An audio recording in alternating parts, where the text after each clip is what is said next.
14 లోకములను రక్షించేటువంటి నీవెక్కడ? ఒక రాక్షసునకు భార్యనైన నేనెక్కడ? మీరేమిటి నా దగ్గరకు వచ్చి పతిభిక్ష పెట్టమని అడగటం ఏమిటమ్మా?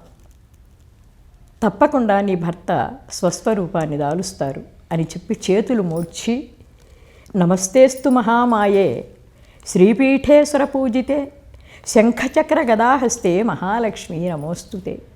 నమస్తే గరుడారూఢే డోలాసుర భయంకరి సర్వపాపహరే దేవి మహాలక్ష్మీ నమోస్తుతే.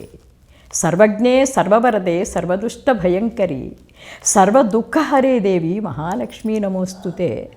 ఆద్యంతరహితే దేవి ఆదిశక్తి మహేశ్వరి యోగజ్ఞే యోగ సంభూతే మహాలక్ష్మీ నమోస్తుతే. సిద్ధిబుద్ధిప్రదే దేవి భుక్తిముక్తిప్రదాయిని మంత్రమూర్తే సదాదేవి మహాలక్ష్మీ నమోస్తుతే. స్థూల సూక్ష్మే మహారౌద్రే మహాశక్తి మహోదరే మహాపాపహరే దేవి మహాలక్ష్మీ నమోస్తుతే. పద్మాసనస్థితే దేవి పరబ్రహ్మస్వరూపిణి పరమేశీ జగన్మాత మహాలక్ష్మీ నమోస్తుతే. శ్వేతాంబరధరే దేవి నానాలంకారభూషితే జగస్థితే జగన్మాత మహాలక్ష్మీ నమోస్తుతే అని చెప్పి ఆ లక్ష్మీ అమ్మవారిని స్తుతించింది.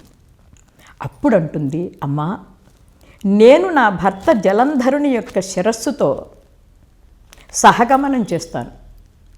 ఆ తరువాత మీ భర్త స్వస్వరూపాన్ని దాలుస్తారు అని చెప్పి మహాలక్ష్మి అమ్మవారికి అప్పుడు చితిని పేర్పించుకుంటుంది బృందాదేవి.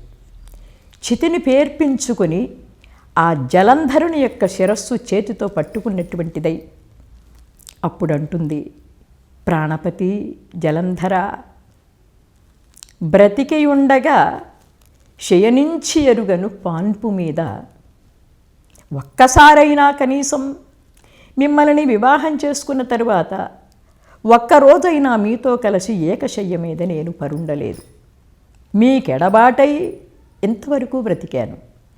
కానీ ఇప్పుడు భగ్గు భగ్గుమని మంటల మధ్య నా మేను చేర్చి మీకెడబాటైన కొరంత తీర్చెదన్ అని చెప్పి ఆమె పాపం బాధపడుతూ, ఓ ప్రాణేశ్వర, మీకు ఎడంగా బ్రతికినటువంటి వేదన ఉన్నదే, ఆ ఎడబాటుని ఇప్పుడు నేను తీర్చుకుంటున్నాను.